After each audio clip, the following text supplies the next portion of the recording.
Coach Owen. Coach Owen versus Coach Suma for championship.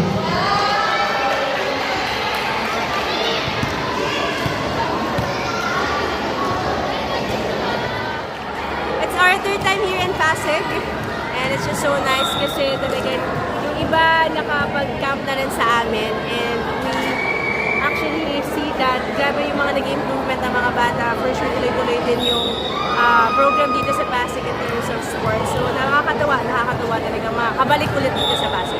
Despite of your busy schedule, ma'am, bilang athlete, still nagagawa mo pa rin pumunta sa mga ganitong event. Paano niyo po nagagawa yun?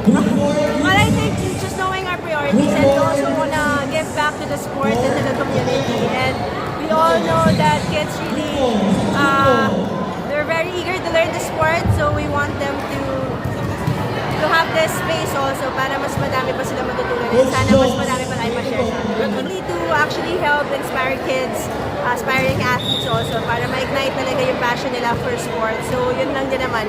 May it be in volleyball or other sports, we're always here to give them hopefully the space that they need to actually excel in this field. As of now, and ito pa lang, hopefully mas madami pa tayong mapuntahang mga lugar, and mas madami pa tayong maturuan and ma-share ng mga knowledge natin about volleyball. Youth natin, maraming salamat sa patuloy na siguro pag-support also sa sports, but definitely we're always gonna be here to help and try to support everyone para mas lumaki ang ating community. Just keep on playing, enjoying the sport, and make friends all the time.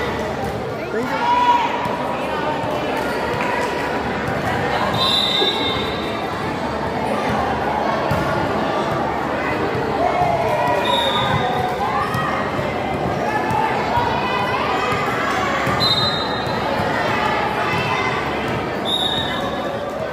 Third leg, at third day ng ABU ay Alaysa Volleyball Youth Camp.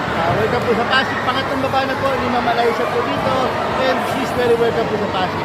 And maraming salamat din po sa mga coaching staff, coach tayo, local coaches po ng Pasig, nandito rin po. At syempre maraming salamat sa Pasig Central, Office of the City Mayor, Mayor Vico Soto, maraming salamat po, Mr. Rex. At syempre sa Alliance, maraming salamat po sa inyong lahat. Thank you po. Alright.